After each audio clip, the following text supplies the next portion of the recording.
Hello, everyone, and welcome to the National Inventor Club. I'm your founder and president, Brian Freed. Nice to meet everybody if I haven't met you already. And we have a great lineup tonight. First, I'd like to make a couple quick announcements.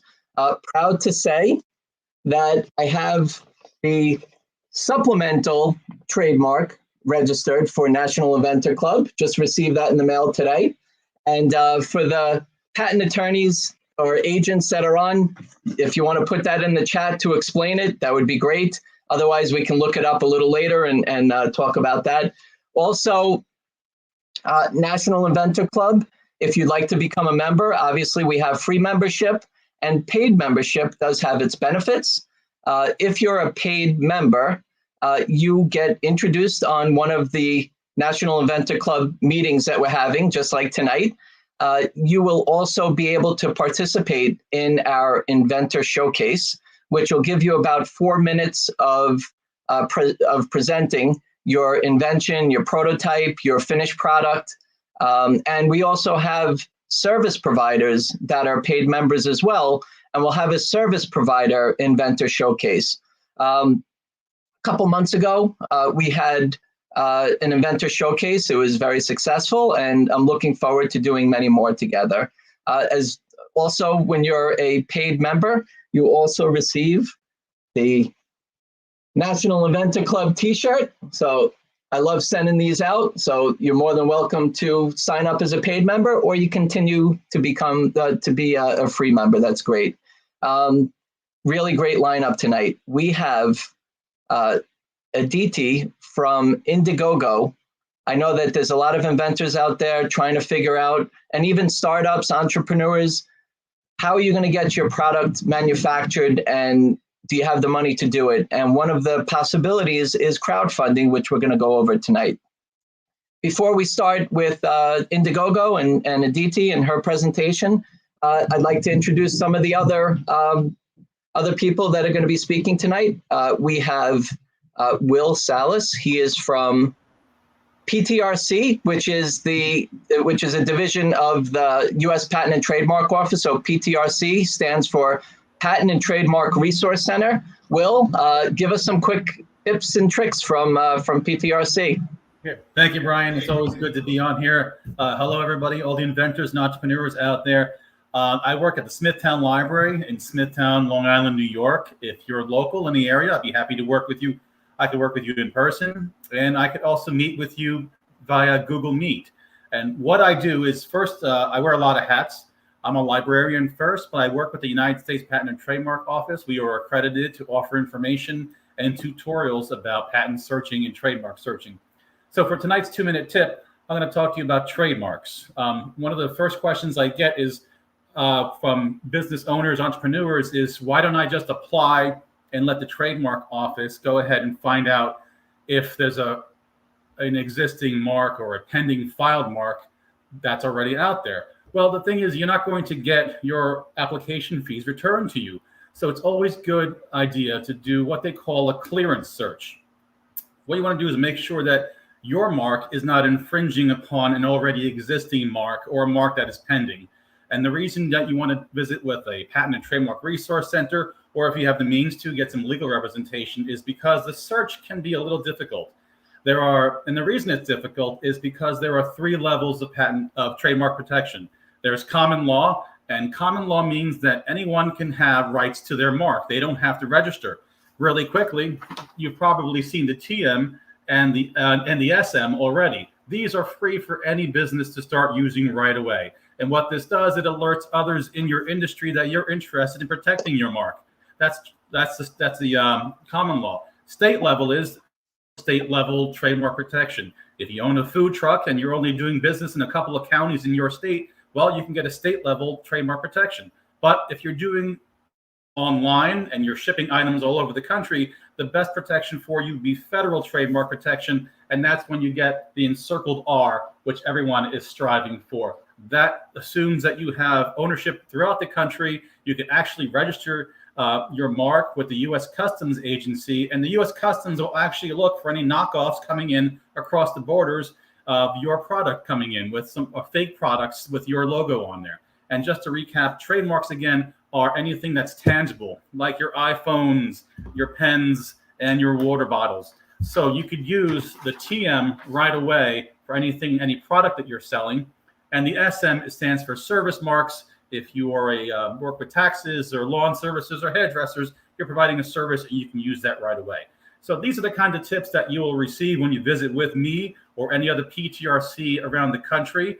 And to visit, I'll put my information in the chat box later. If you want to give me a call or visit my website, I'll be happy to work with you. And everything we do at the Patent and Trademark Resource Center is free. And there's 85 Patent and Trademark Resource Centers around the country. Contact me and I'll find the closest PTRC to your location. I know that's my time. Thanks again, Brian. Thank you, Will. I love that. Free. That's great. So if I'm an inventor or I came up with a great idea, one of the most important steps is to be able to do a patent search and research, not only to walk down the aisles of Walmart to see if it's out there or not, but actually to dig a little deeper. And this Patent and Trademark Resource Center that's available from the U.S. Patent and Trademark Office, they have locations around the country that you can go in and use the same tools and resources that the examiners at the Patent and Trademark Office use. So what Will will do, and his colleagues all around the country, you'll go there and you'll give your information, or you don't necessarily have to reveal what your invention is, but they are bound by confidentiality. You can just talk about the industry as something very similar. And what Will do is he'll end up putting you on track to search into the database, into the resources, and to start pulling prior art. And from the prior art, you can also compare to the claims of the ones that are utility patents, and the designs are ornamental, so you can kind of compare them. And then you can take that and make a decision if your idea is something that you should move forward with or not. Or you can take that information and you can give it to a patent attorney or agent and let them compare what's kind of like all that, heavy stuff that you're reading in a patent, and let them compare for you and see and get a patentability opinion if it's something that you should move forward with or not. And maybe if it's expired, maybe it's just public domain and you can sell it if you want and everybody else can sell it. So really great resource. Will, I know that you do a super job in Smithtown, New York at the Smithtown Public Library. Thank you so much for being an advisor to National Inventor Club. We really appreciate your tips and support here, and keep doing what you're doing. And we appreciate everything you do for inventors, Brian. Thank you so much. Thank you, Will.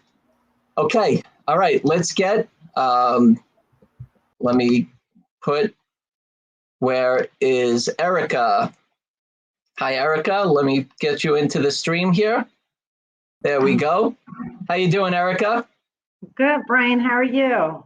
Doing great. So let me make a quick introduction. So Erica Chase Gregory is from Farmingdale Small Business Development Center, which is part of the Small Business Administration, the SBA. And very interesting also, there are SBDCs, Small Business Development Centers, all around the country. I'm taking everything away from you, Erica, but I can't help it.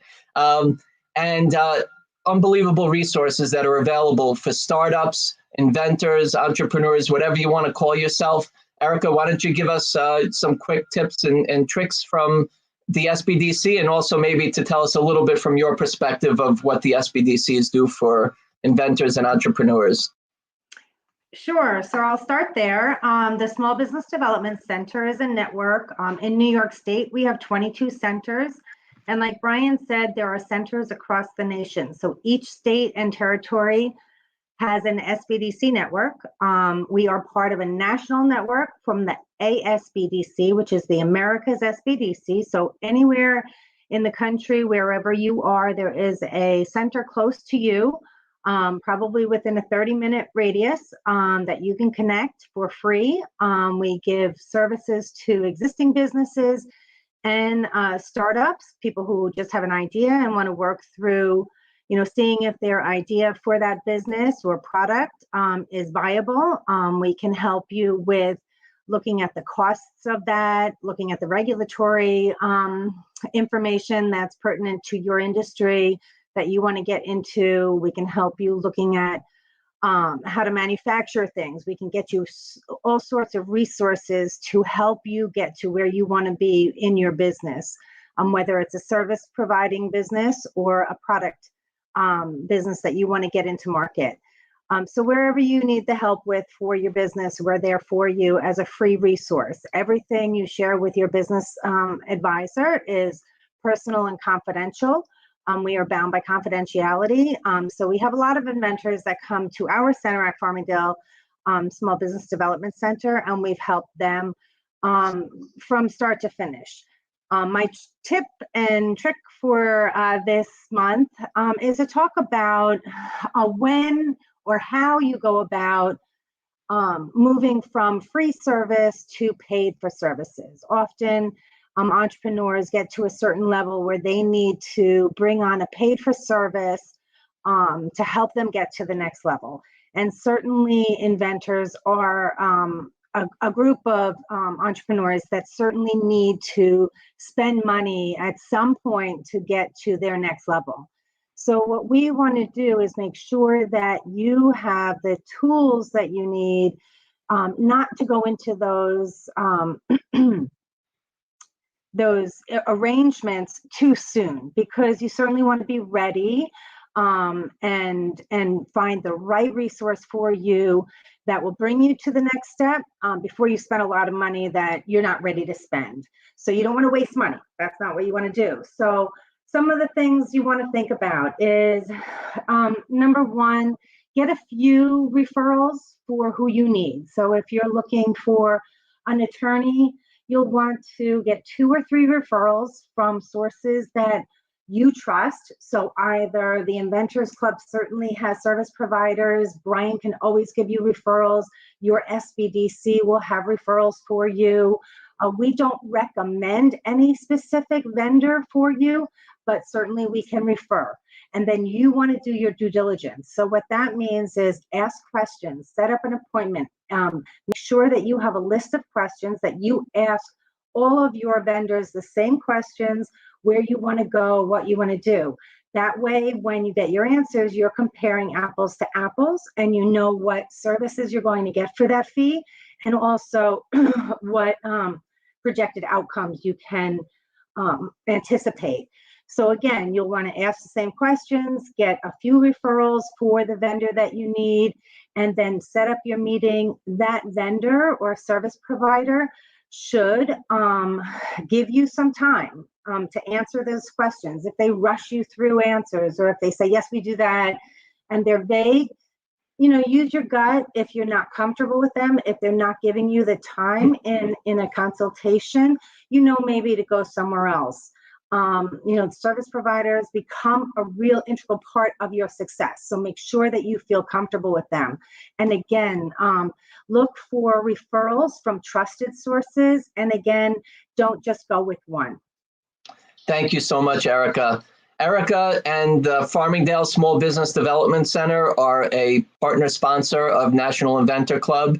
You can always listen to her tips and very great information to help you.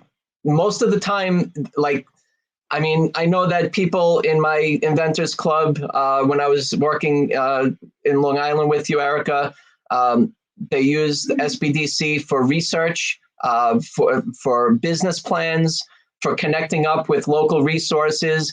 Most of the time, SBDCs are in the colleges, so you have the engineering departments. If you're looking to make a prototype, Small Business Development Center will connect you up.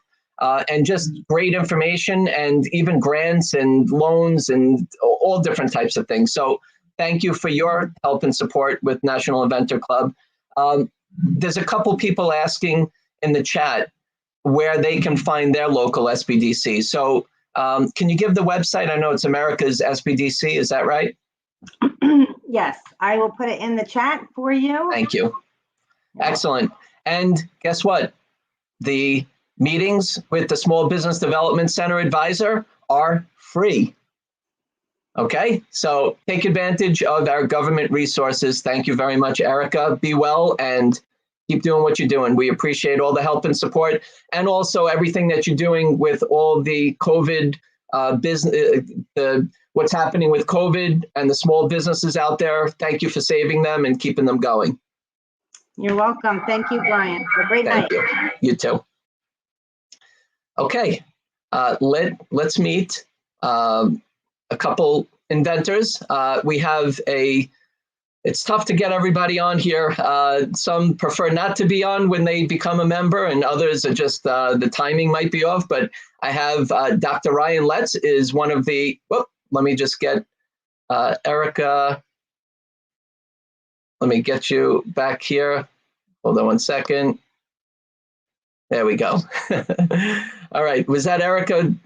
I think she was throwing her voice, but here I am. So Dr. Ryan Letts is on. He's a new member of National Inventor Club. How you doing, Dr. Letts? If you can tell us who you are, where you're from, and why you joined National Inventor Club. Okay, great. Thank you so much, and thanks for having me. And for the previous speakers that were on, Erica, I know the SBDCs, they're near and dear to my heart because I grew up coming through the SBDC system. So in terms of who I am Dr. Ryan Letts. I am the founder of Cleon May Corp, which is a business management consulting firm, but we also do research and development. I was born on the island of Jamaica. I am a U.S. military veteran, and I wore many hats in the past, banking. But I really got struck by the invention bug, and you, Brian, and a lot of other folks within that sphere helped to foster that, especially the folks at the SBDC, the folks at the USPTO. They're wonderful resources. So that's just a little bit about me in a nutshell. Excellent. Thank you very much for becoming a member of National Inventor Club. Keep doing what you're doing, Ryan. I know you by Ryan. And we're looking forward to seeing you on the next Inventor Showcase with your very unique invention. So we'll catch up again soon. Thank you for joining us. Thank you. Okay.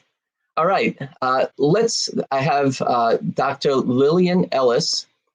She's from Cornell University, and I'm very excited to let everybody know that she is our newest advisor to National Inventor Club, and we're going to be doing some very interesting things. Lillian, if Dr. Ellis, if you can introduce yourself and maybe you can give everybody a little sneak peek of what we're up to. Absolutely. Yeah. Thank you so much for having me. So hi, my name is Lily Ellis. I teach and do research on intellectual property ownership, protection, and theft at Cornell. I've been working with independent inventors and entrepreneurs for years, doing research in this community, in the patent community in Washington, D.C. I've absolutely loved it. I'm so thrilled to be joining this organization. It's really incredible what you've done here, Brian.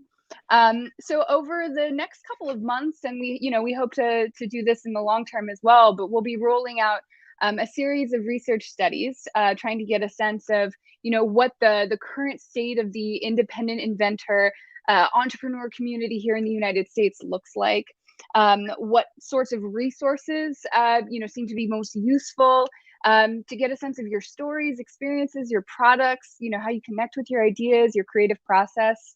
And then, taking these data that we collect, these anonymized data, and using them to get a sense of how to pass on these legacy lessons to help entrepreneurs in the future as they develop their products and commercialize and protect their intellectual property. So we're really excited about it. I'll be sharing more information in the months to come. So please keep an eye out. We'd love to have you participate. And I think that's it for me. Great. Inventors and entrepreneurs and resources for inventors. You'll be hearing from Dr. Ellis and her students, possibly. We're going to be doing some very interesting research on inventors. And it's going to be who you are, where you're from, how old you are, male, female, whatever it is, what industry you're working in. Does your invention relate to what industry you're in, that you work in? Really interesting things. And we're going to be putting out research reports from National Inventor Club with Dr. Ellis and her students. So thank you very much. We're looking forward to having you as our new advisor for National Inventor Club, and we appreciate it. And I know a bunch of your students are on watching and listening tonight, so thank you very much. And we'll have them also maybe do some internships with National Inventor Club, because there's plenty of work to do here. Yep, that would be fabulous. And we look forward to having you as a guest speaker. Thank you very much. We'll speak to you soon. Thanks again. Thanks, Brian. All right. If you haven't already gone to the front page, you don't have to do it now, but the front page of National Inventor Club, we have an area that is the Inventor Spotlight. And most of the time it's per month, but I'd like to introduce everybody to Anthony Pagoda. He is the inventor. This is one of many inventions that he's had, but this is his latest one and still going strong. Tony Pagoda with the Twist Lock Grommet. Tony, if you can tell, congratulations first off on your success with Twist Lock Grommet so far. I know that you have some exciting things happening, and that's why you're the Inventor Spotlight. So congratulations, and why don't you tell us what you're up to? Brian, thank you very much for inviting me back. Hello to everyone. Here to discuss the Twist Lock Grommet. I just want to give you a brief update. If you recall, when I last presented it, this is the Twist Lock Grommet. And I'll just show you this very quick model. It goes into a surface. You run your wires and cables through it, and you place on a cap. Okay, so let me give you a brief update of what's happened over the last 2 months. Let me continue to hold this up, okay, so you get a good idea of it. Okay, the Twist Lock Grommet, I'm very happy to report, it is now the highest rated grommet on Amazon. I'm very pleased with that and proud of that. It is the only self-securing grommet, and it locks with these wings without tools. That's what makes it very unique. It is patented. Sales continue to scale up on Amazon, and it is now, as I said, the highest rated grommet out there. We just went live also with Walmart about a month ago, and we're very happy about that. By the way, the reviews on Amazon are truly outstanding. They're all basically 5-star, and I love that people love the product. We've now, at Walmart, just this morning, we got a large order. We're starting to see increased sales on Walmart.com, and that's great. My last thing is the 4 next steps. We're making a backup mold. You all know the importance of backup. But beyond that, it will increase our production capacity as we scale up with sales. And that seems to be happening real quick, and that's great. We want to simplify operations to handle the increased sales and volume that we anticipate. We want to reduce packaging costs, all right? We've gone to other suppliers. We've asked for quotes and proposals. We're reviewing them. And, you know, we've been so busy the last 4 or 5 years with this. There are better prices out there, folks. So do due diligence, do your homework, get the best price you can with the best value. Also, marketing and building the brand is our last step. By the way, on that, Brian, thank you for all the help you're doing. Brian is helping us get on social media, and he's done, as usual, a wonderful job for that. So I don't want to take any more time, but again, that is the grommet. The wires go through and cables. When you're done, you put the cap on. Very neat, very simple. Okay, thank you very much, all. Thank you, appreciate it. Thank you, Tony. And Leonardo says, awesome, way to go, Tony. I know that he's one of the old timers from the Inventors Club's local, so he's congratulating you. And I know how proud you are, Tony, and congratulations, and keep up all the success with Twist Lock Grommet. Thank you, Brian, and thank you all. Good night. Okay. Thank you. Okay. All right. Let me just, there we go. Okay. Now we have Aditi Goswami, and she is from Indiegogo. And like I said earlier, maybe you have an invention that you really want to make into a business. You want to manufacture it. You want to sell it yourself. You want to really get it out there. and build maybe not only a product, but maybe a brand, but you're asking people, maybe yes, maybe no. You're trying to find investors, seed funding. There's all these things that you're trying to figure out which way to go. And one of the options, which we always hear about, but maybe we're not so sure about, is crowdfunding. And that's why I have the pleasure of introducing Aditi from Indiegogo. How you doing, Aditi? I'm doing so well. Thank you for having me, Brian. Thank you for being a guest on National Inventor Club. We really appreciate it. Indiegogo has always been very supportive of my previous inventor clubs that I've run. And so we've heard that Indiegogo is inventor friendly. And is it the right thing for us? Should we do crowdfunding? What are we getting ourselves into when we get into crowdfunding? What does it look like when we do get the funding, and what the expectations are? So I know that you have a great presentation. Maybe first off, if you can start off and introduce yourself, tell us a little bit about what you're doing at Indiegogo, and we'll get started with our presentation. Afterwards, well, we'll try a little bit here and there because I know you have a few sections. Maybe we'll take some questions in between the sections, and then we'll have full Q&A also at the end. So let's get started. So That tell us sounds about yourself, Aditi. Amazing. Yeah, thanks for having me again. And so my name's Aditi. I've been at Indiegogo now for, I guess I'm going into my 7th year, which is kind of a long time to be at one startup for all that amount of time. And I think the thing that's really kept me at Indiegogo is the fact that I get to work hands-on with entrepreneurs every single day. So no day is really the same. No month is the same. And my role is essentially to bring on campaigns and then help them with strategy work and help them be as successful as they can possibly be on our platform. So Indiegogo is really very much kind of like a hands-on sort of platform. And my job is to kind of be the hands that are kind of on the campaign to make sure you really feel like you're covering all the bases, that you're not leaving any money on the table, and just kind of helping, usher you through the crowdfunding process. Excellent.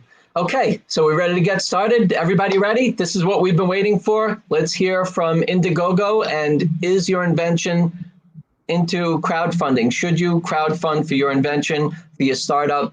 Aditi, it's all yours. Let's get the presentation up here. Everybody see that? Okay. All right. Great. Okay, so I'll kick it off. My presentation essentially is about how to launch your next campaign or your first campaign with Indiegogo. We've got a pretty quick agenda here for you guys to take a look at. So first, we're going to kind of go into some of the differences in crowdfunding over the years. We've been around for over 10 years at this point, and crowdfunding has really evolved in those 10 years. So I want to kind of touch on the differences between then and now. And then who is Indiegogo / crowdfunding just generally? Who's that for? And how do you know it's right for you? And then we're going to go into the 3 stages of crowdfunding, what that looks like, and kind of how to build the best template for crowdfunding that you possibly can. And then we have 3 final sections where we're going to talk about having the right product, building the right community, and then telling the right story. And then, like Brian said, in the middle, we'll have some questions and we'll have some time for questions. So if you have them, feel free to send them in, and I'm sure Brian will pick and choose the ones that are relevant as we go along. So historically, crowdfunding, I think a lot of people, when they think of it, they still kind of think of it as this like kooky space for kooky inventors. And that is definitely, I think, where we got our start. This is an example that I love from 2012. It is the bug assault. It is a play on words. It's a bug gun, essentially, that is also, it shoots salt at bugs in order to kind of knock them out, essentially. I would recommend maybe giving the video a watch. It's a little bit violent. You do get to see some bugs get assaulted. But I think it's really kind of quirky and a little bit funny to see where crowdfunding really started versus where it's at now. So Bug Assault was really one of those situations where they had a very crazy idea and they wanted to know how to get funding for it. This is not exactly the type of thing that VCs are like really clamoring to give a lot of money to, and certainly not $500,000. And so they threw it up on Indiegogo, no plan really whatsoever. And $500,000 later, they had a product, and they found out that they had an audience and a need for this product. And so That was 2012. Since then, the industry has really matured, and there's really a whole cottage industry, I think, that's sprung up around crowdfunding. And so now you have agencies that help you raise money. You have videographers who really only make crowdfunding videos. You have, just if you can think about something that goes on a campaign page and goes into the crowdfunding process, there's someone whose job it is to kind of make that happen for you if you don't feel like doing it yourself. And so we've really seen campaigns evolve since then. This is a campaign that's currently live on the platform. You can really see the difference in just the video overlay image. Over here, we didn't actually even have a video overlay image. And here we've got this like really shiny, beautiful kind of flat lay kind of thing, the type that you would expect to see on, Instagram or something like that. And it is a webcam that was funded, within the first 30 minutes. And they are only a few days in at this point, and they're already at 376,000. And the process for launching this campaign was very different. They had been planning this launch for months ahead of time.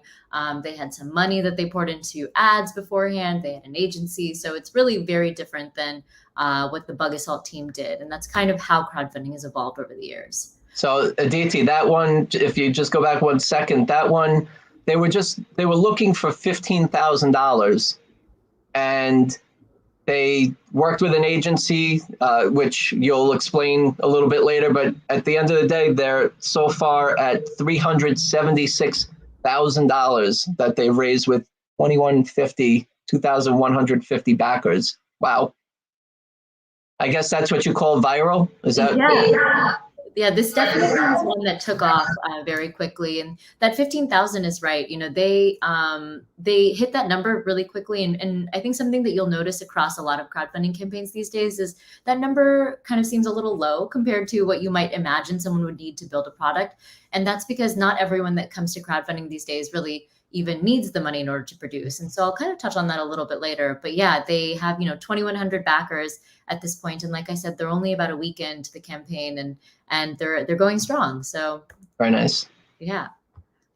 So I guess the next question is, when we ask ourselves, who is Indiegogo for? What do we think of? And I think, like I said, initially people really thought of people like Bug Assault, a crazy idea. You throw it up there and you see if anyone's interested. Yeah, that is true. People do use crowdfunding for fundraising. They also use it for a few other things. And again, this has really been part of the evolution of crowdfunding. So as you can kind of see here, the second thing that we have that people use it for is customer discovery and market validation, branding and awareness, and then market entry. So I'm going to go a little deeper into all of these.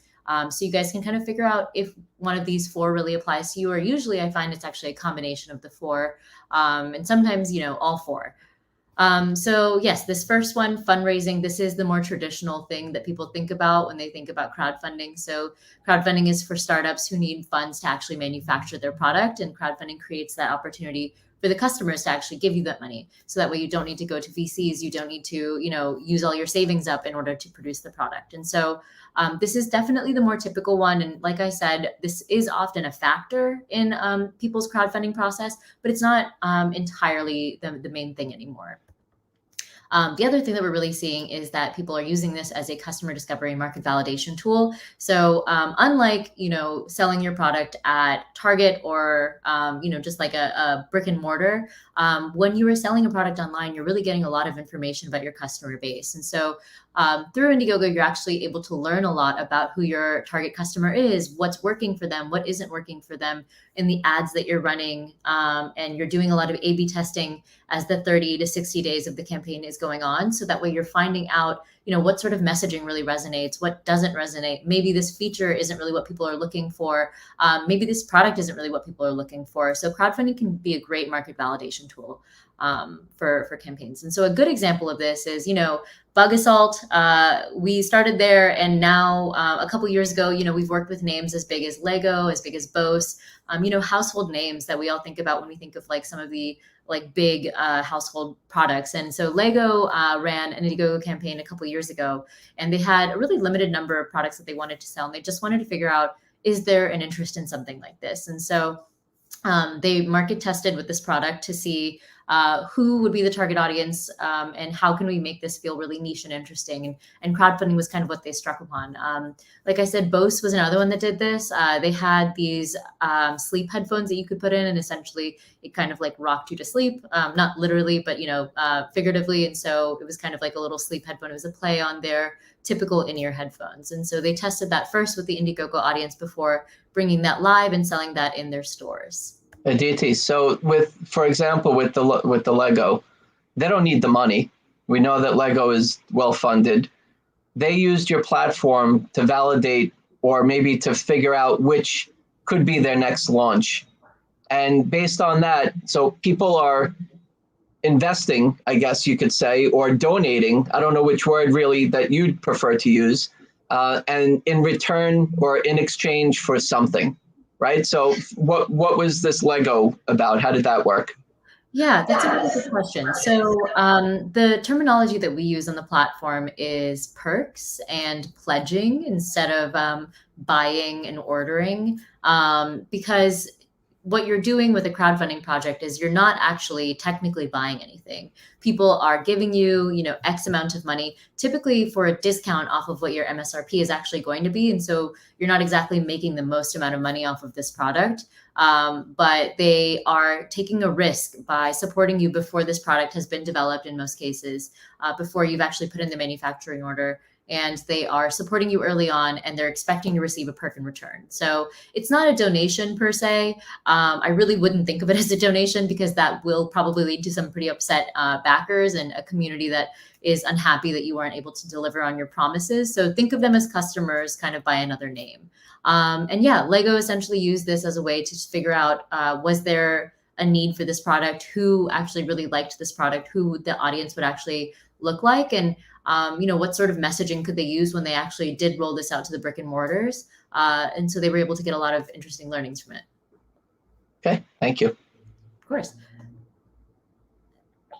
So the next thing that we really see people using it for is branding and awareness. And so again, like I said, there's a combination of this. I think pretty much everyone is using this as a way to figure out what their branding looks like. And so it's a really good way to actually generate interest and awareness. Crowdfunding, these days, it is pretty ubiquitous. A lot of huge companies have actually gotten their start in crowdfunding, ones that you wouldn't necessarily even think of. And certainly a lot of people who are trying to do D2C products really did get their start with crowdfunding. And so it's kind of a good way to make that splash, because that's where a lot of those customers kind of exist, and that's where they're going to really find the next big thing. And so, yeah, this is a good way for a lot of people who have already, developed the product and they really are just sitting in the warehouses waiting to ship. This is a good way for them to make that splash early on, rather than doing things like rolling out press releases and some of the other ways that you might think of launching the product. And then finally, we have market entry. And this is something that we actually really find global companies will use Indiegogo for. So companies based out of China, based out of, Europe, they might want to find a more international audience rather than just being kind of a home team sort of company. And so we've actually worked with a lot of huge companies that are kind of, big in Japan, who wanted to find a way to get an American audience or get a European audience or something. And so this is a good way to actually do that. So any questions so far? I do. There's a bunch of questions that are coming in. Let's start with Ken Lin. He's asking, how do the folks that invest in the crowdfunding idea profit? Yeah, so with Indiegogo, it's not the profit model. There are other crowdfunding sites. I think WeFunder is probably a big one, where it's more like people who actually want to invest in your product. And so they want a chunk of what's going on, and they want returns on their investment. With this, it's really more of just like a different way of e-commerce, of thinking of e-commerce. And so people are giving you money for ostensibly a product. It's just going to be a product that isn't shipping right this second. Usually it's closer to like 3 to 6 months out from now. Thank you. Okay, Aaron, should I patent an invention idea before listing it and asking for money through crowdfunding? That is a really good question. It's kind of hard to answer this question. If you have the ability to patent your product before you go on Indiegogo, I would say it's a great idea to do it. We have definitely seen over the years on crowdfunding sites especially if your product isn't, particularly difficult to manufacture, although it is innovative in different ways. And that's really what Indiegogo and crowdfunding is for. It's for innovative products, not necessarily difficult to manufacture products. And so if you have an interesting product that's easy to kind of rip off, we have seen products very quickly go to manufacturing through China or through some other mediums. And so if you have the ability to patent, I would go ahead and do that before ever going live. But beyond that, as I'm not a lawyer, I can't really give too much advice there, but I would think about it if you have the means. Well, I'm not shy. As an inventor, if I'm going to put myself out there on a public platform for everybody to see, not only in the US and overseas or wherever else people are looking, it's definitely in your best interest, and in my opinion, to have at least a provisional patent application. And just like we spoke about earlier with a patent search, it's always good to do a patent search. You have the Patent and Trademark Resource Center, but you can go to a patent attorney or agent and see if your idea is something that can be patentable, get a patentability opinion. But really, you want to protect yourself before you make it public. And also, when you're disclosing your invention out there in the public, you have 1 year to file, but you have, with the patent office, it's first to file. So please just be aware, I'm not a patent attorney or agent. I'm just talking from an inventor perspective. If there's any patent attorneys or agents that are on the chat, you're more than welcome to put your comments on, but definitely protect yourself before you publicly disclose. That is excellent advice. Okay, let's see. All right, let's keep going. I think there's some other ones, but it's a little bit longer of conversations here, so I'm just going to keep asking you to continue. Sounds good. Great. So one of those four or all four of those possibly apply to you. So you've decided, okay, maybe crowdfunding is for me. You think that you have a really innovative product that the Indiegogo audience would really find appealing. Again, I would really recommend going on Indiegogo.com whenever you get a second. Just kind of comb through the archives, see what's popular, see what's really taking off right now to see, do you have a product that would kind of fit into those ranks? If so, probably crowdfunding is for you. So you've decided to do it. Now what? How do you think about it? So what I will say is there's a lot of information out there about what goes into a really successful crowdfunding campaign. Like I said, there's a huge industry around it at this point. You could hire people to do all this for you. But I think if you decide to do this yourself, or even if you don't, it's a good idea to have some of this knowledge. It's a lot of information, and I'm definitely going to give kind of more of a 101 version of crowdfunding. And so we have more information on our entrepreneur site. And so I have a link to that at the very end. And if you have other questions, you can always reach out to me. I'm more than happy to kind of chat and answer them. But this is kind of, I would say, a place to start. So thinking about crowdfunding in 3 stages, I think, is kind of key, especially on Indiegogo. The pre-launch stage is really a part of it that I would say some people don't really even know exists. And they think that they can just skip straight to step 2, which is actually crowdfunding. The pre-launch stage is actually where you're building out your base. So the people who are going to be your first supporters on day 1, they don't just show up out of, the ether. You've got to kind of bring them to the page. If you build it, they will come is not necessarily applicable here these days. It can be kind of hard to get noticed. No matter what site you choose, there's a lot of noise on all of them. And so you want to start off with a little bit of a cushion. And that cushion is what you're doing during your pre-launch phase. You're finding people who are interested in supporting this product. And I'm going to go into this a little later on in more detail, but just think of this as like building out your first earliest backers. Then you've kind of got that list. Then you've decided, okay, we're ready to launch the campaign. Then you're going to do the actual crowdfunding. This is anywhere between 15 to 60 days. 60 days is our max. We don't really have a minimum number of days, but 60 days is the maximum. And then after those 60 days are over, you can roll into what we call in-demand on our platform. In-demand is essentially, you can think of it as more like collecting pre-orders after crowdfunding is over. And so this is where you can essentially be indefinitely live on Indiegogo and continue tapping into our audience and sending traffic that way if you'd like to, and collect orders there until you're actually ready to start shipping on your own site. So we are going to kind of break down the 3 ingredients to a successful campaign pretty simply today. So we've got product, community, and story. The first one, let's talk about product. So how do I know I have a good product? And how do I know that, crowdfunding is going to work for me? It is such a public way of doing this. You're really kind of putting yourself out on the world stage, and you're asking for money, and you're asking for people to kind of judge your product and tell you what they think of it. And it requires, I think, nerves of steel. But before that, preparing yourself. There's no such thing as being over prepared for crowdfunding. And so you can certainly, this is one of those things that you can like study your way into a good exam result, I would say. And so one of the ways to do that is to just make sure you have the right product for it. So the example we have here is the Baby Maker campaign. I think that their name is kind of one of the initial things that everyone notices about it. So when they were running ads, a lot of the comments we got there were like, what do you mean the Baby Maker? And as you could see, it's an e-bike. It's not making babies, but they got your attention with it. And that was kind of really the whole point of it. And so that's kind of their shtick. They had another product after this that they launched that they wanted to call the Sex Panther. So like they kind of have a vibe. And yeah, they're just beautiful, e-vehicles essentially. So the things to focus on are just making sure that, first of all, that you have a consumer focused product. This is not a B2B kind of platform. It's definitely going to be B2C. You're trying to find actual customers and consumers. If your product is meant for a business, then I would say that crowdfunding is probably not right for you, or you should find a more consumer focused aspect of it that you actually think will appeal to an audience on Indiegogo.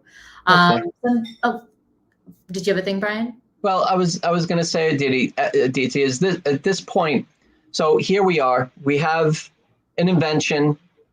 Hopefully, we did our due diligence. Where let's say it's patentable, or maybe it's not patentable, but at least you're going to raise money and consider, and most likely manufacture if you do get funded by these backers. And the backers are the people that you're giving perks to.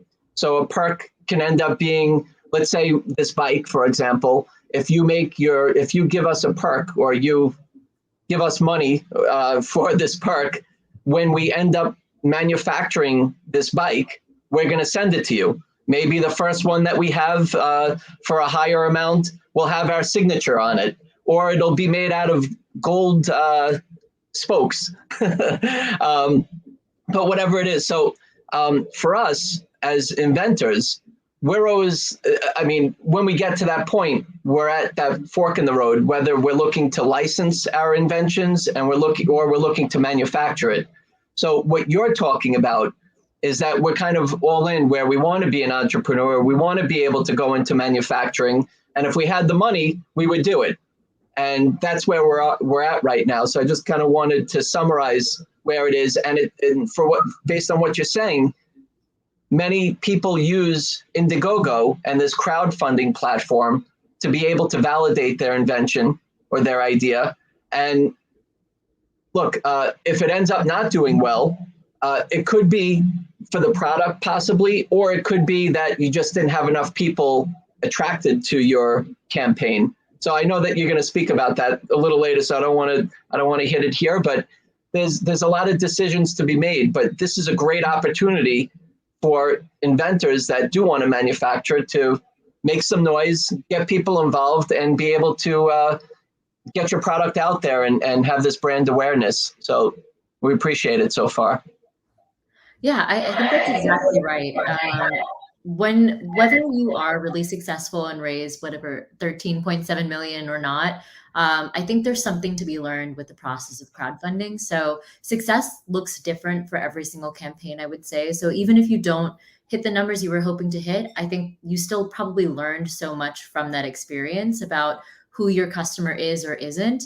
And I think it can only help. And so obviously I'm a fan. I've been here for like 7 years now. So there's definitely always something to learn no matter what. So consumer focused product, if you've decided to do it, that's kind of the way to go.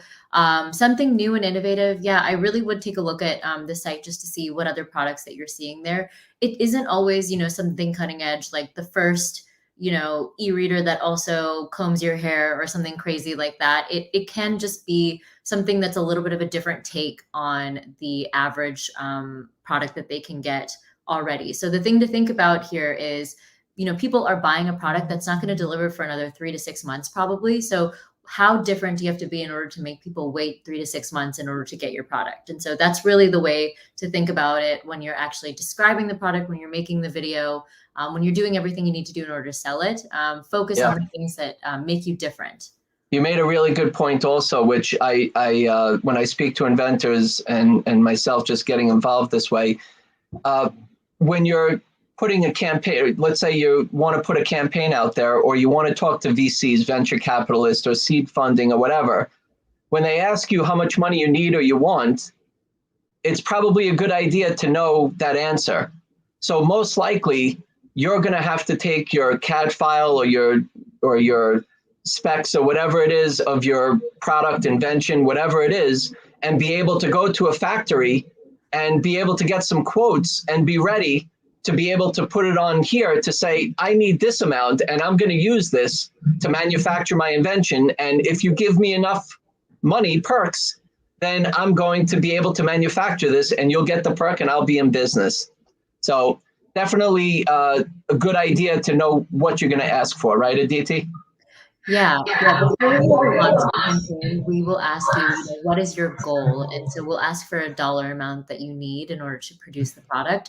I would set that goal at the lowest amount that you actually need. I wouldn't set it at, what you're hoping to get, which is probably, $1 or $2 million or something. I would set it at, what do you literally need in order to manufacture this product? Obviously, in a lot of cases, that's more of like a minimum order quantity sort of situation. So we do have the case where you can go by perk amount, like perk number rather than dollar amount. But that's something that, you could reach out to me and I can have the team turn on for you. But the typical thing that people think of when they think of crowdfunding goals is a dollar amount. So I would kind of start there. Like that $15,000 goal that one of the other ones had, they ended up raising $238,000. Do they get to keep that money? Yeah, so that's a great question. We our platform fee is 5%. So that's what we take for ourselves. And then there's another about 3% and then some change that goes to the payment processor. So it's about 8% is taken from the total raise. But beyond that, everything else is yours. With Indiegogo, we have two different types of funding. So we have flexible and we also have fixed.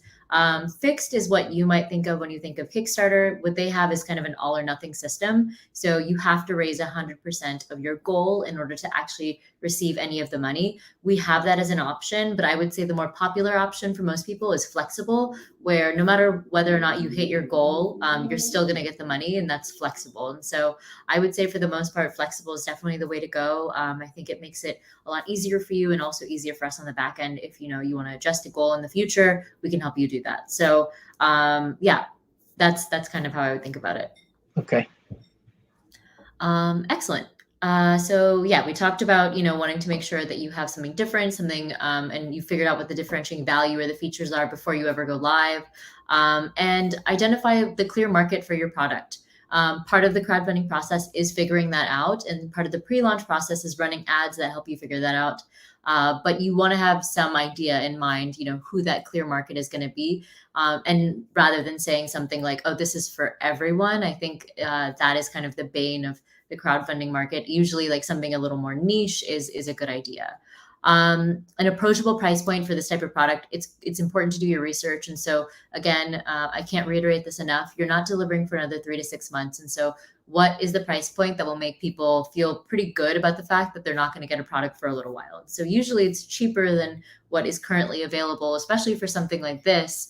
If it's really that innovative and you're offering it for, typically we recommend 20 to 30% off of your MSRP during the crowdfunding campaign. I'm going to touch on that a little later when we actually talk about perks, but keeping the price point affordable and approachable for people is typically what helps them get off the fence.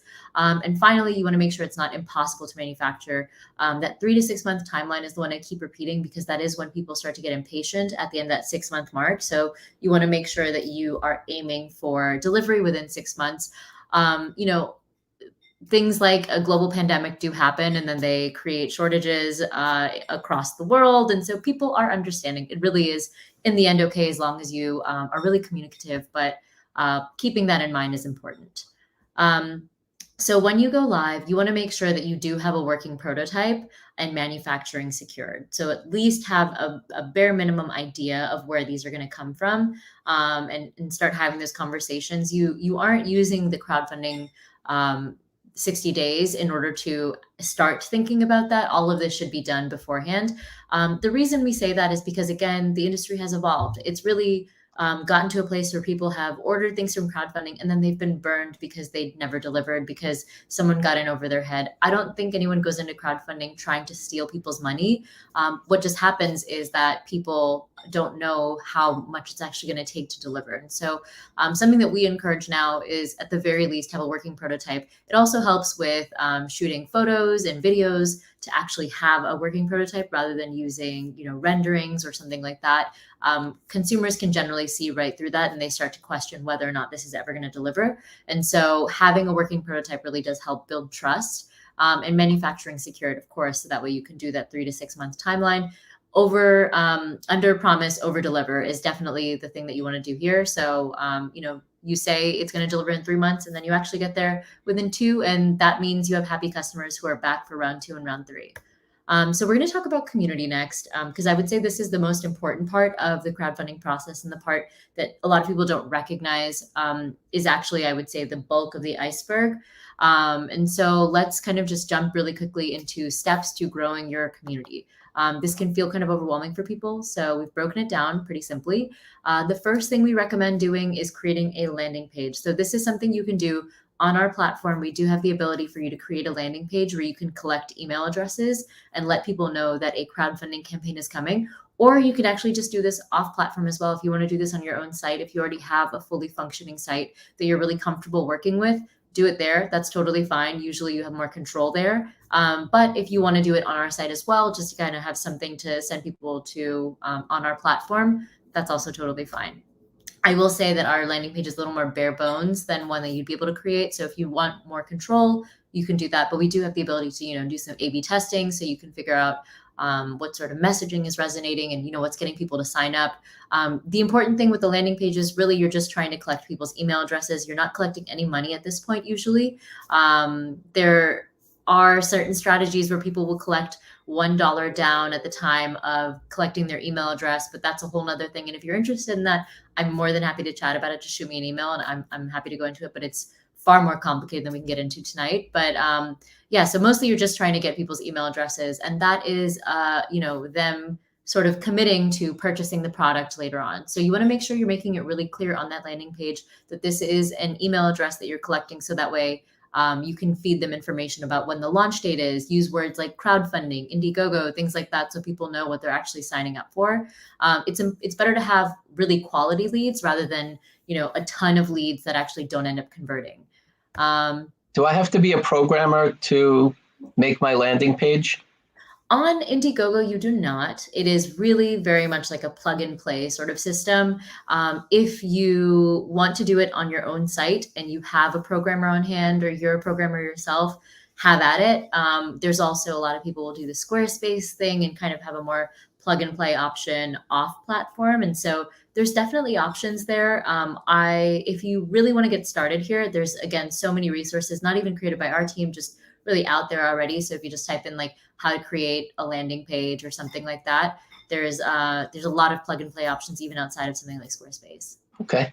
When we get to a certain point, there's a bunch of questions here I want to be able to hopefully have you answer. Okay. I'm going to zoom through this next part a little bit because, again, it is really complicated. So I just want to make sure you guys have the basics. And like I said, if you have any more questions, I'm super available, always happy to chat. So thank you. Of course. So yes, the next thing you want to keep in mind when you're building your landing page, make sure you have a really strong call to action. And a call to action is just, what do people need to do? Why are you trying to collect their email address? Why should they give you that? So right here, the example, and this is right from here, which is sign up and get the super early bird price of 25% off. And then in this case, they listed the actual price they were going to sell it for, which is $749 USD. And then they put the fire emoji so that you could know that it was hot. But I wouldn't always recommend having the actual price. In this case, it's pretty expensive. So it can be a good idea to test do people sign up if I put the price down? Are they still interested? You could do an A/B test and see if you're getting more emails without the price and just the percentage. At the very least, I would say, give them a percentage so they know that they're getting an early bird price. They're getting a 25% off, 30% off, whatever you're doing. And they have some, carrot essentially to actually give you their email address. So on that landing page, what you're going to do with that, how do you collect leads? Running ads on Facebook and Instagram is really, I would say, probably the biggest way that we get most of our leads for campaigns. Facebook and Instagram are kind of tried and true, even with some of the stuff going on with iOS and the privacy concerns around Facebook. It does still work. It just takes a little longer. Ads are a little more expensive than they used to be, I will be honest, but it does still work. And so run ads, try and get people to sign up and give you the email addresses from, the ads that they see on Facebook. They're taken to your landing page. They see the information. They're really excited. They know that the crowdfunding campaign is coming. And so they give you their email address. Create a really strong email cadence. Once they give you that email address, what do you do with them? You don't just let them sit until you launch the campaign and then that's the next time they hear from you. You want to make sure that they're hearing from you semi-regularly, not so much that you're really just spamming them with all of your thoughts. It's not your, journal or anything like that. You just want to give them the most important information. So, when is the campaign launching? Is it 3 days out from the campaign? You definitely want to let them know. And then the day before the campaign, you also want to let them know, hey guys, the campaign's launching tomorrow. And then the morning of the campaign, you want to let them know. So I would say there are 3 important emails to send out. When you have the date of the campaign and when that's kind of nailed down, let them know what that date is. And sometimes people like to use like the little calendar modal so they can add it to their own calendar very quickly from that email. And then 2, 3 days before, or I would say if you want to limit it, the day before you launch the campaign, send them another email. And then the third one you send out is the morning of the launch. So at minimum, you want to send those emails out, but in the middle, teasing them out, giving them some features here and there, getting them excited so that way they know what's coming. If you've got any behind the scenes manufacturing information, that sort of thing also gets people kind of on board and excited about supporting you on day one.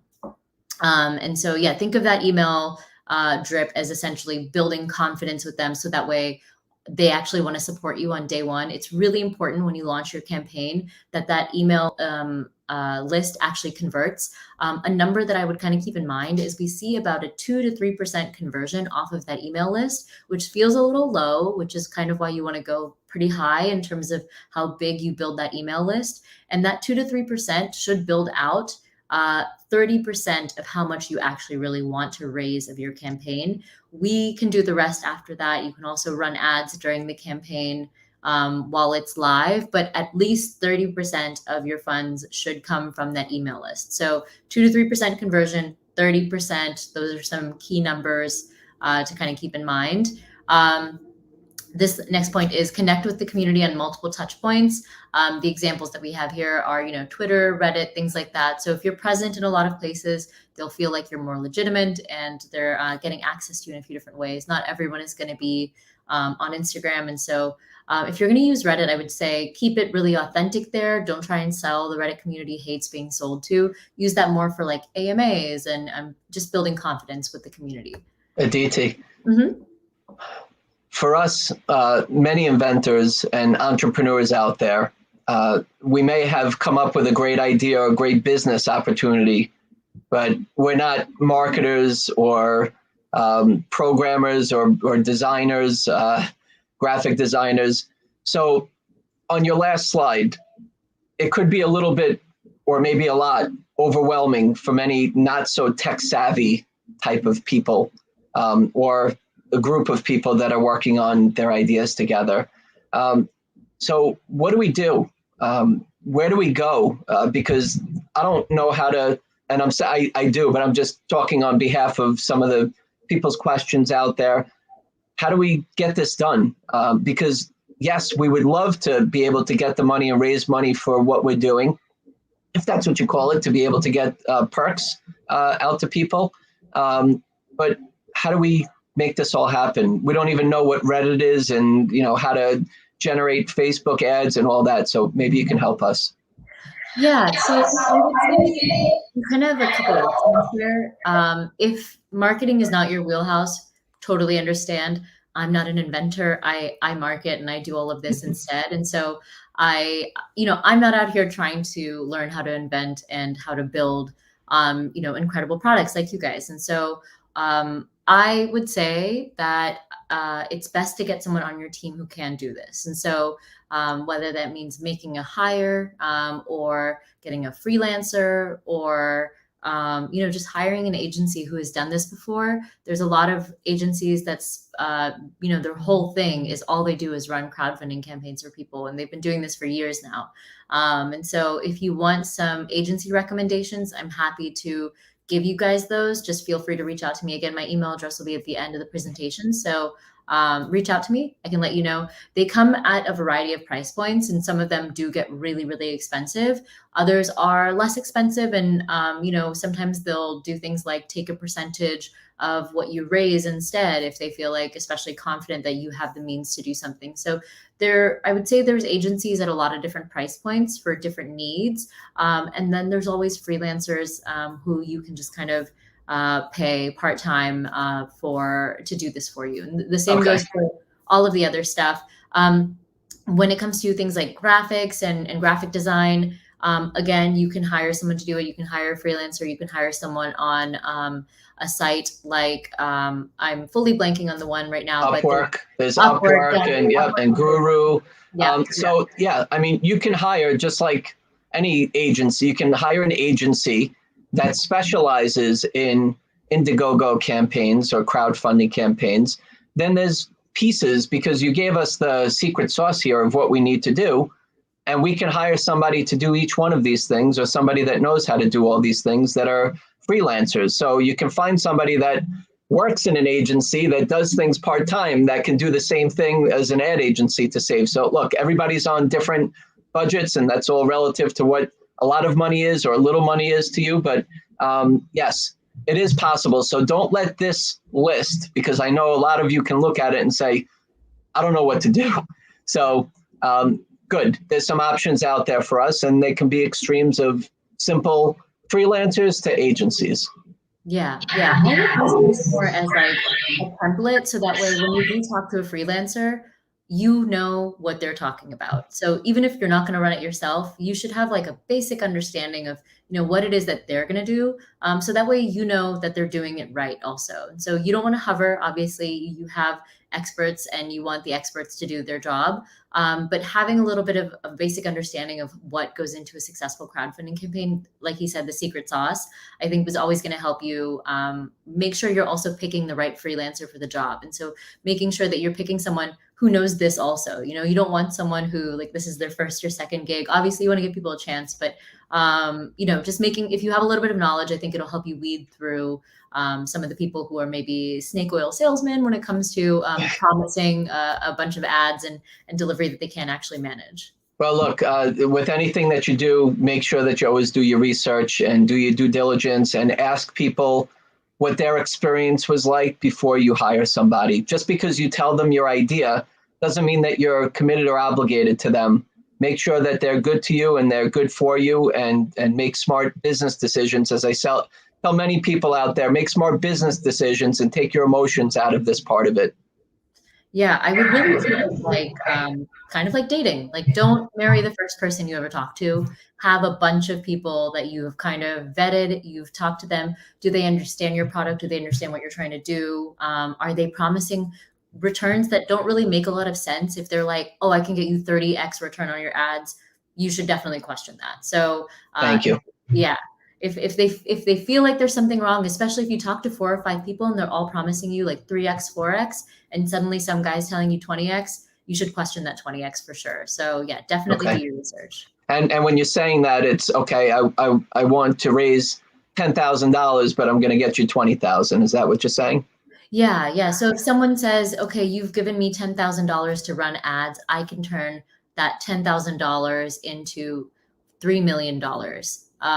That is really hard to do. I would say that a lot of times, if I was to give you a ballpark figure, which I don't like to do just because it does depend on the product, I would say the amount that you spend on ads, expect that to be about 10 to 30% of what you actually end up raising in the end.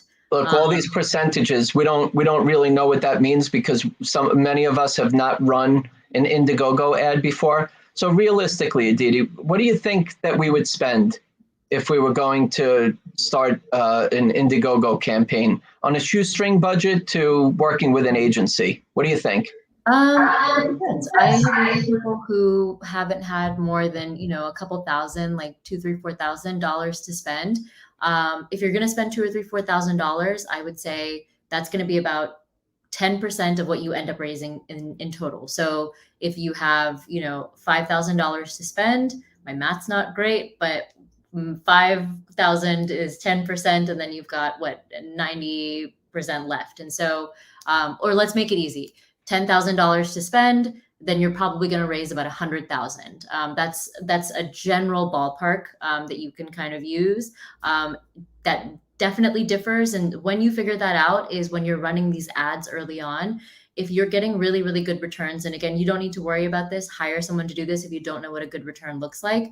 Also, there's a lot of information that's out there. So just, I would do some searching around like, what is good returns on ad spend? Things like that is kind of where you would start. If you're getting good returns off of your initial ads, then you're really able to figure out if that 10K is actually going to lead to 100K, or maybe ads in your niche market are actually extremely expensive. And that's when you start figuring out that actually to get an e-bike customer is going to cost me way more than, let's say, a headphone customer or something like Good that. stuff. So, yeah. Good stuff. We have a lot of questions coming in, so let's hold them until Aditi's done, and we'll get them answered for you. Okay, excellent. So we talked about running ads and having a landing page as being one of the big email list building strategies. There are other ones. I would say focus your energy on, email list building and running ads and, that typical method of doing it. There are other ways of doing it, and these are some of the others, and this will kind of help you build out the rest of it. Activating your personal network. If you have a lot of friends, family, people that can support you on day one, definitely let them know. You should not launch in a vacuum. Everyone should hear about it.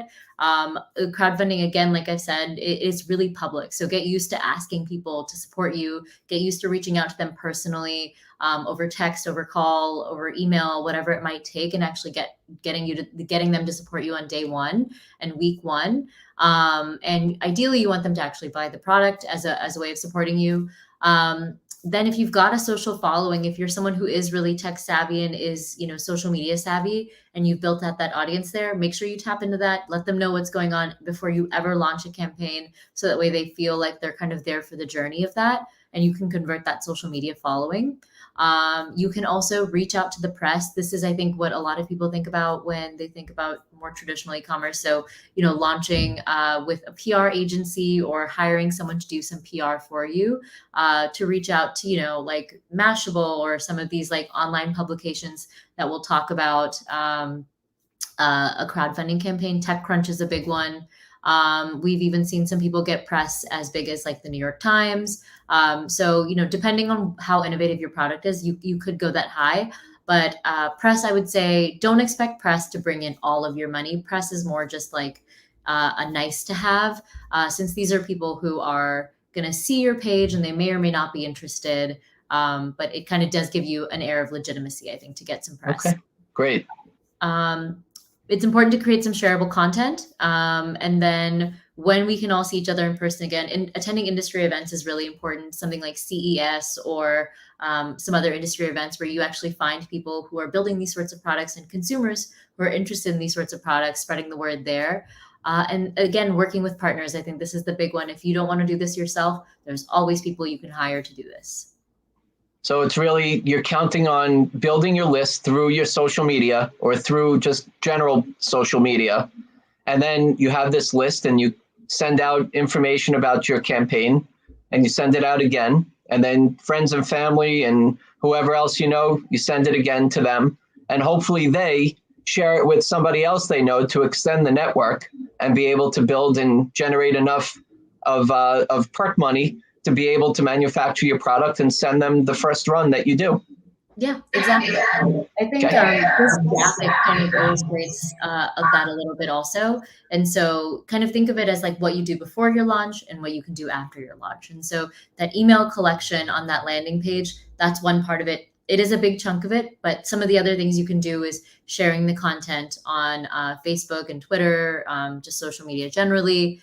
And then, yes, this last one is engaging with your friends and family. You want to make sure that they're also there on day one. And these are people who are ready to support you. And they've kind of, again, been through a little bit of the struggle with you. And that I would say is kind of going to be your traffic to the page that you've planned out before you ever go live. After you go live, think about traffic this way. Don't send press to a page that hasn't launched. It's only after your crowdfunding campaign is actually live that you really want to send any press there. And this includes, getting reviews and things like that. That can also be really helpful. With press, they often want to hold the product themselves before they ever write about it. So if you're at that point where you have a working prototype enough where you feel confident sending it out to people so they can test it out and be one of the early adopters, that's a really great way to get press to actually write about you as well. Good. Well, raising money is not easy, and this is a unique way to do it. And it looks like these are doable tasks to accomplish, whether it's by yourself or hiring a freelancer or an agency. But to me, from what I'm getting from this, it's really important, even before launch, after launch, you need to be prepared. Like, you need this stuff ready before you put your campaign up, because when you put your campaign up, it's go time. And if people are seeing that nobody else is kind of into it, then they're going to bounce. And it seems like you should really be ready from the start to hit the ground running. Is that right? Yeah. I would say a metaphor that we really like to use here is, the restaurant one, which is like you're walking down a street and the only context that you have is there's a restaurant on your right and a restaurant on your left, and one is very empty and one has a couple people in it. Which one are you more likely to go to? The one that's very empty or the one that has a couple people? It's usually the one that has a couple people, because you feel like, okay, this looks like a place that people actually like to eat. I can probably trust it. It's not going to food poison me. These people seem to be happy, whereas this one is empty and no one is there. And so people feel a sense of wanting to be where the action is, and crowdfunding, because it's such a public way of raising money, is, I would say, definitely people want to be where the action is. So getting that 30% on day one is super, super key. And that is really where all of that before launch preparation goes into it. So it's a lot of work, but once you go live, I would say that's actually where the smooth sailing starts. And so people think the crowdfunding process is going to be hard for those 60 days. It's like the 2 months beforehand that you're actually doing most of your work. And then after you go live, you can kind of like let it run itself. This is a great lesson. I want to be able to also get to all the questions that we have. So let's continue. I know I'm interrupting a couple of times, but hopefully it's relevant for everybody. Hopefully you're thinking the same thing I am. Yeah, no, this is great. I feel like I'm getting like direct feedback on the information. I can like fix it for the next time I do this. So then having product reviews and blog posts, things like that as you go live, that can be something interesting to kind of keep the page feeling really dynamic. So that way things are always changing on it. And then you might be asking, okay, where is the traffic coming from after I launch? That is usually ad traffic. And so people have set aside a portion of their budget. The vast majority of your budget should go to live ad traffic that you're going to be sending to the campaign versus the budget that you're spending on building that pre-launch list. And so I would say 20 to 30% of the budget that you have, spend that on pre-launch. And then the rest of the money, spend that on ads that you're going to send to the campaign page after it's live. And that's where you're getting pretty regular traffic, regular conversions every single day.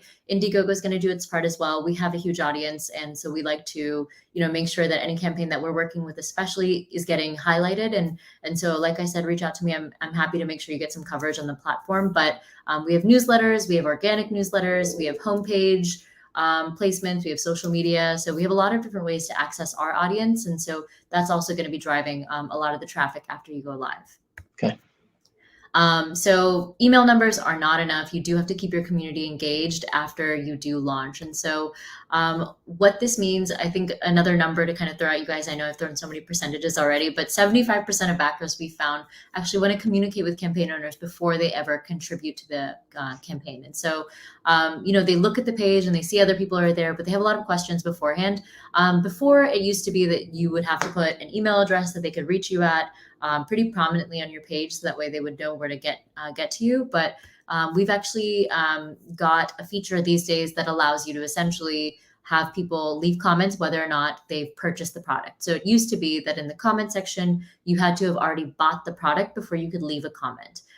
Now, anyone can leave a comment as long as they're logged in. And this is a really great way to figure out what questions are people asking, meaning what questions have I not already answered on the page. A lot of times this is how campaigners find out what gaps they have in their pitch and in their video. And so then they'll go through and then they'll actually make those changes. So that way people stop asking those questions. And we've actually found since implementing this, the conversion rate has actually increased significantly on the campaign pages. And so 32% from the beta test alone. So this is a quick quote that I'll let you guys read. But essentially the thing to take away from this is that and this is kind of, I think, why people turn to crowdfunding. Consumers want to have a real feeling of connection to the products that they purchase. And so they could just buy something random from Walmart today, but why do they go the crowdfunding route? They go the crowdfunding route because people really want to support actual people. And so if you're an inventor who has a personality, I think crowdfunding was like tailor-made for you. We love people who love to chat with their audience. They love to,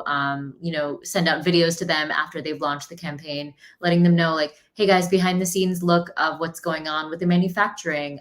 Crowdfunding backers are on board and they're taking the risk of buying something that's not going to deliver for a while because they generally really love entrepreneurship and things that aren't going to that need a little time to actually gestate before they can be sent out. And so these are less risk averse than your typical consumer. And they need a little engagement to feel kind of special. They like being the first person to get something. They're early adopters. And so thinking about what an early adopter audience would like. And, usually I think a lot of you guys are probably also early adopters as inventors. And so what would you want to know behind the scenes is kind of a good way to think about what community building looks like on the platform. So I have space for some more questions. I'm not sure if we're like going over time, so I don't want to pause too long here in case we are going over time. But it's amazing.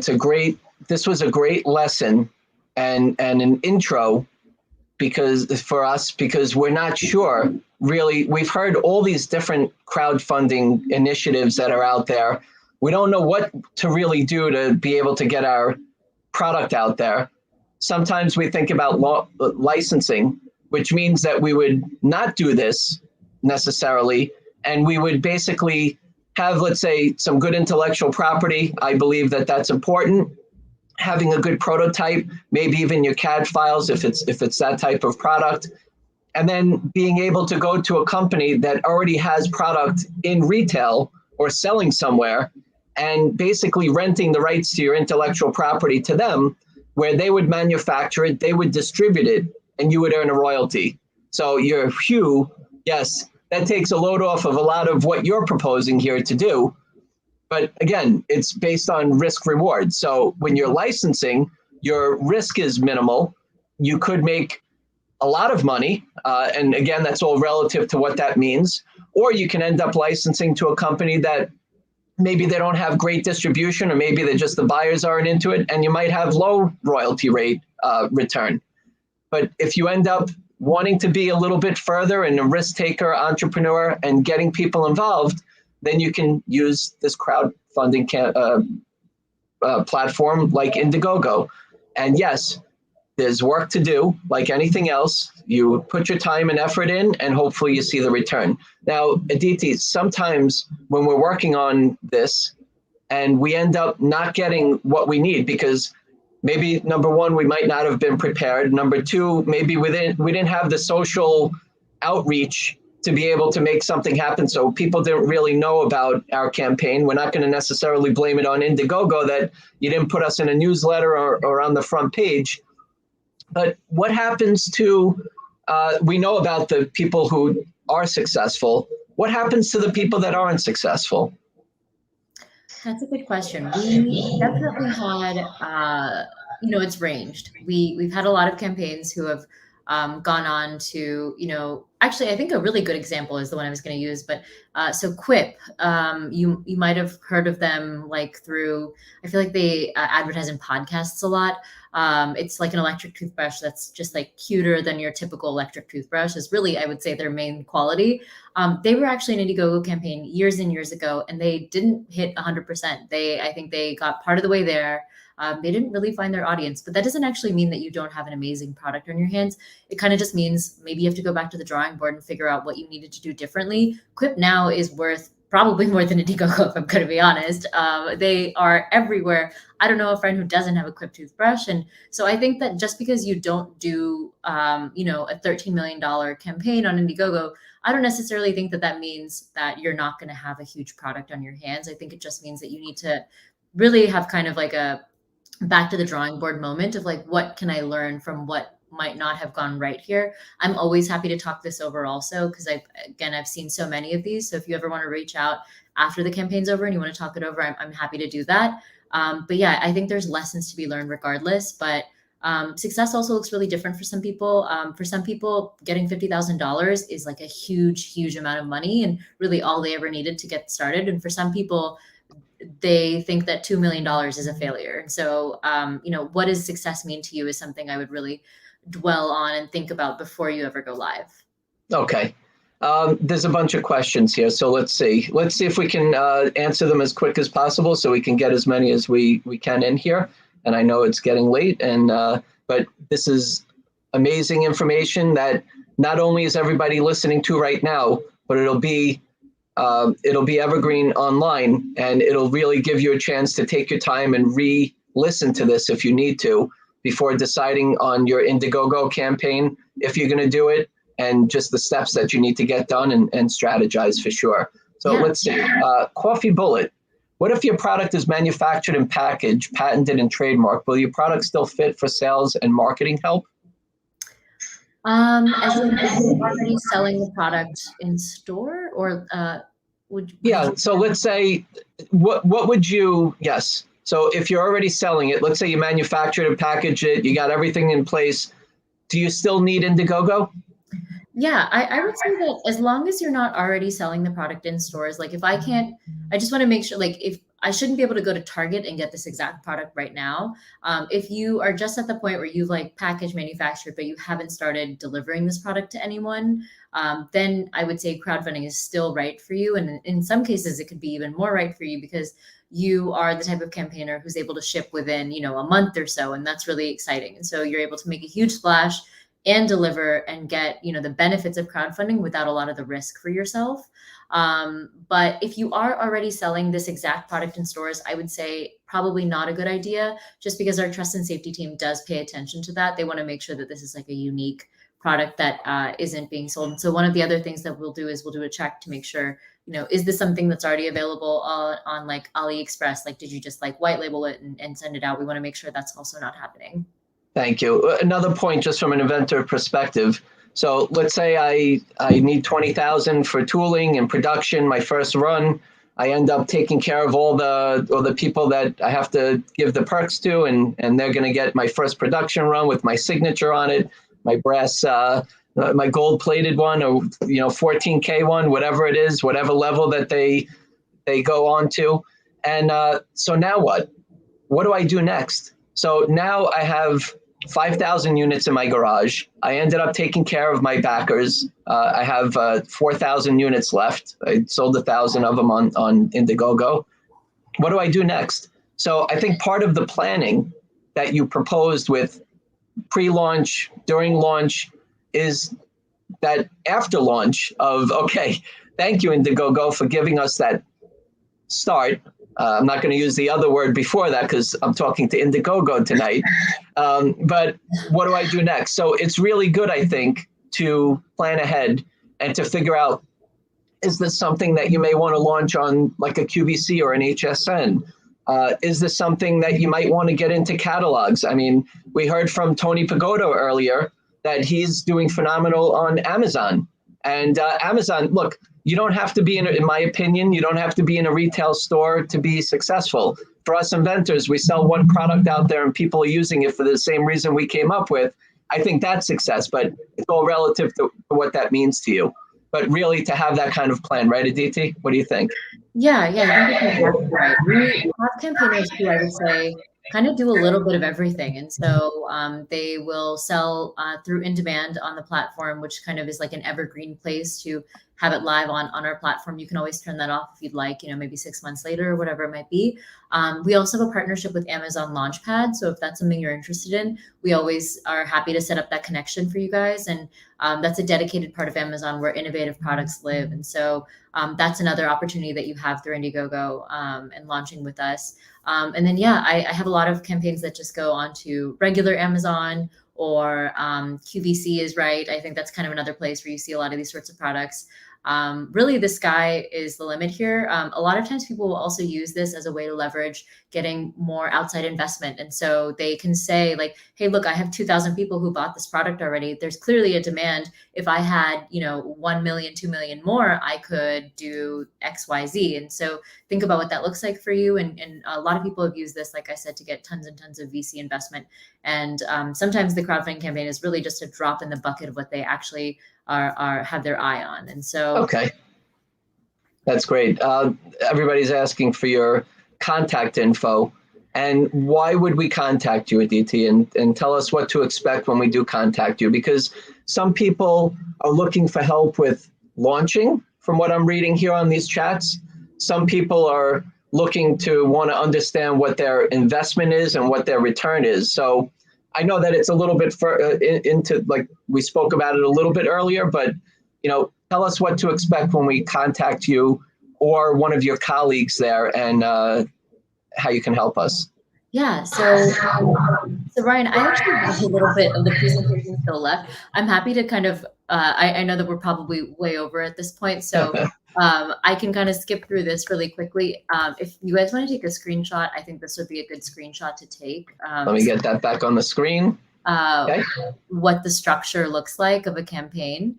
And all this information is, if you want more of this, that's a good reason to reach out to me. If you have so many questions that, we didn't get to today, and if you just want to chat for 30 minutes, my calendar is open to you guys. Again, my entire job is to kind of talk to entrepreneurs and teach them what goes into crowdfunding and give you guys the resources to actually feel like you can do this, whether on your own or with an agency partner, whatever it might be. If you need some introductions, if you have agencies that you're thinking about and you're not sure if they are, scammers or something like that, I know all of them, and I'm happy to make sure that you guys aren't falling prey to predatory practices there. So this is another good screenshot I would take. It's just kind of the general timeline. But all this information over here, you can reach out to me from at my Indiegogo address, which is Aditi, ADEETI, at indiegogo.com. Happy to set up 30 minutes to chat and talk you through what a launch strategy would look like. And again, give you I'm happy to give you real talk. If you want to know, like, is my product actually good for crowdfunding? I'm never going to try and get you to launch if I don't think you can actually do this. And if I do think you can do it, I'll tell you exactly how to get there and what you need to look at in order to make sure you're doing it right. And then I would also take a look at our Entrepreneur Resources Center. So this is the link. I'm happy to also send it to Brian afterwards if he wants to send it out as a link to you guys. Sure. But it's our education center. I have hosted a lot of webinars with our team before, and there's other people on the team that have done this as well. And so we have things that are just all about pre-launch 101, or all about building the perfect campaign page, or, what goes into the perfect video for your crowdfunding campaign. So there's so many different moving parts. And so we've got a webinar for all of it. We've got articles online. So we have a lot of resources. We want to make sure you feel fulfilled there. And so if you don't feel like digging through them and you're like, I don't want to do it, Aditi, tell me which ones I should read, reach out to me. I'm happy to just send you to the right ones. That's awesome. I'm just going to put some other questions. Thank you very much, Aditi. And if everybody wants to screenshot that, we can put it in the chat also. Before I had one of the questions, but it was over your face, so I took it off the screen. But let's see. We kind of went over this, Joe. Typically, we talked about working on a shoestring budget, working with freelancers to be able to hit each of the lists that was a little earlier. For many people that are asking, yes, this is recorded. you could go to nationalinventorclub.com and go to past meetings, and you'll be able to see this meeting and the previous meetings that we've had there. So you can, again, take your time, go through. So Joe, yes, we did put that out there before. I know that a couple of these came up, Aditi. Rick asked this question, and somebody else about the Arrow program. Oh yeah, so Arrow is one of our partnerships that we have. Launchpad is one of them with Amazon. Easy Ship is another one. So if you're thinking about doing shipping and you want a good partnership for that, I'm happy to make the connection to you guys with the internal contact that we have there. Same goes for Arrow. So if you have a product that you are manufacturing and you want the experts at Arrow to take a look, I'm happy to connect you guys. There are some benefits to working with Arrow on our end, which I'm also happy to go over, again, either over email or in a call, whichever one works for you guys. But essentially, the Arrow partnership also gives you a stamp of approval on your page. That's kind of like Arrow's taking a look. They think it's great. They think it's going to work. And it's just, again, crowdfunding is really about trust. And so the elements that you want to look at are, making sure people feel like they can trust in your product. And that comes into the video, that comes in the page, but also things like the Arrow badge really help with that. Thank you. Colleen, do you accept all types of products? By product as in manufacturing, I'm seeking $7,300 precisely. For website, material purchase, packaging, is this too small? That's a good question. It does depend on what your product is. So I would say, like apps don't tend to do super, super well in crowdfunding. Like physical products are really the way to go here. So if you've got like a cool new cell phone or something that you're trying to sell, like that's great. If you have an app for the cell phone, less so. And so we do accept all types of products. Again, the thing I would recommend doing here is just taking a look at Indiegogo.com and seeing what the different categories we have are, and what has been successful there. The other thing, to use the word that maybe we're talking around, Kickstarter. Everything that can run a Kickstarter campaign can also run an Indiegogo campaign. So take a look at what they've got. And if it fits in there, it fits in on Indiegogo. And I'm happy to talk to you guys. Thank you very much. Okay, let's see. How do we connect with the appropriate person if we waxwork on a market validation branding awareness campaign? So is this something that you would help us with, Aditi, or should we have somebody who is more of a marketing company do something like that? I would say, honestly, and maybe I'm signing myself up for too much and like I'm going to get like 700 emails tomorrow, which would be amazing. But yeah, feel free to reach out to me. And if I'm not the right person for it, and I do know an agency or a freelancer who would actually be a good fit for you for something like this, I'm happy to make the connection. For me, just kind of think of me as like a free consultant who can just talk you through what crowdfunding looks like and make sure that you're hitting all the beats that you need to hit.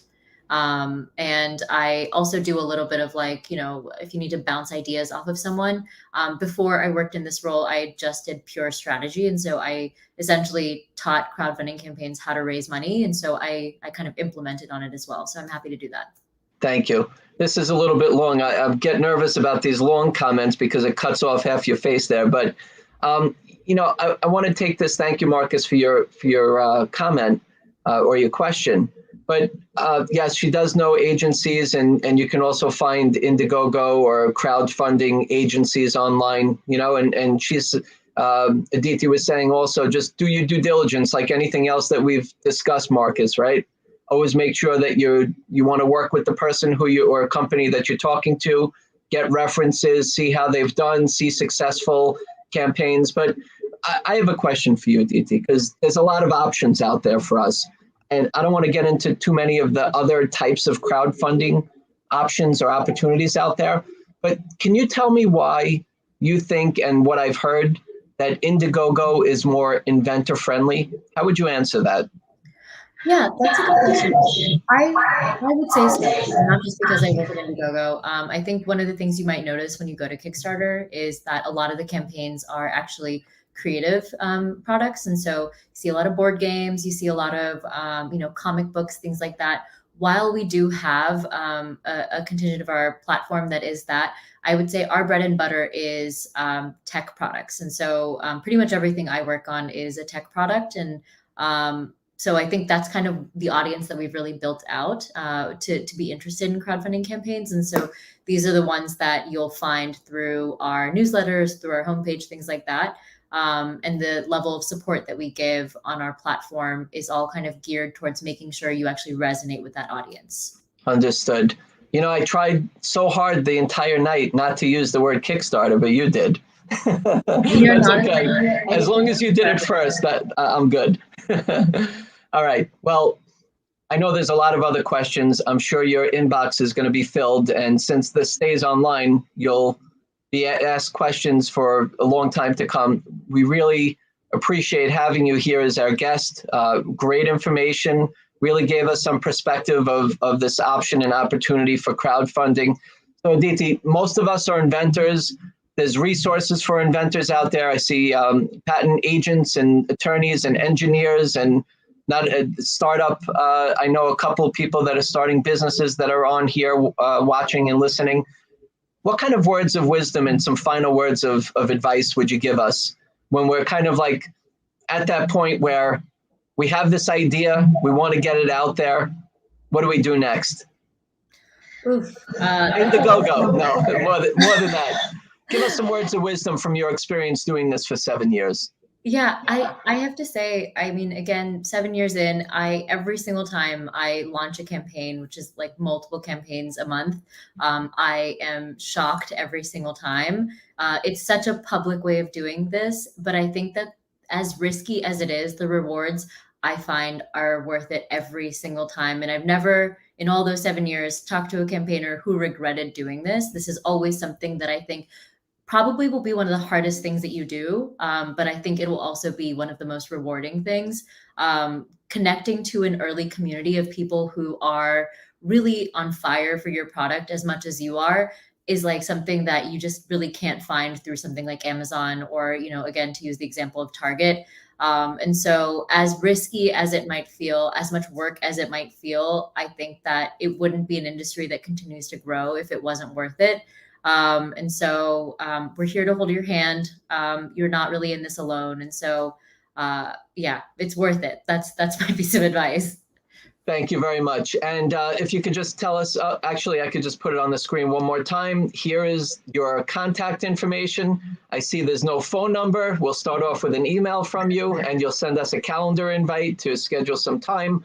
If it's not you, it's one of your colleagues that you'll refer us to. But most likely, we will hear from you or one of your colleagues and provide us information. And this entrepreneur.indiegogo/education is a great link. I've seen it. I've read it. A lot of people have asked me to do research on crowdfunding and this type of crowdfunding, and great resources out there. And you have plenty to look at. Whether it's campaigns that are on right now, you can just simply go on Indiegogo.com and check out what's active, what's doing well, what's not doing well, see if you think that yours could do well. Aditi mentioned that it's tech products, but we saw a bicycle, we saw toothbrushes, we've seen a lot of different things and campaigns out there. So you can make it happen, but it takes work. It's not just throwing it on there and seeing what sticks. You got to be prepared, have the right team in place, and whether it's somebody you hire as a freelancer or an agency relative to your budget and what you want to do. And if this is something that you want to get into a business with, because once you have those units in your garage or in your warehouse or at your distribution center, wherever it went, you still might have product that needs to be sold. So have a plan. And that's what I've learned. And I think everybody's felt the same way out there. So thank you very much, Aditi. Really appreciate you being on a guest with National Inventor Club. And we'll keep on inventing for you so you can keep Indiegogo going with our inventions. Thanks so much for having me, guys. This was exciting, and I can't wait to hear from you guys. Thank you very much. Okay, so let's, thank you, Aditi. Again, thank you everybody for joining us. This has been a very informative experience with learning about crowdfunding with Indiegogo. Remember, if you'd like to be a guest, there's free membership and paid membership. You can go on nationalinventorclub.com. You can take a look at all the past meetings that we've had. They've been awesome, I think, and a lot of great feedback. Great guests coming up, and Inventor Showcase coming up, Service Provider Showcase coming up. We're going strong in 2021. Thank you, everybody. Really appreciate all your support and everything that you do with the National Inventor Club. Keep on inventing. Keep on inventing. Have a great night. Thank you again.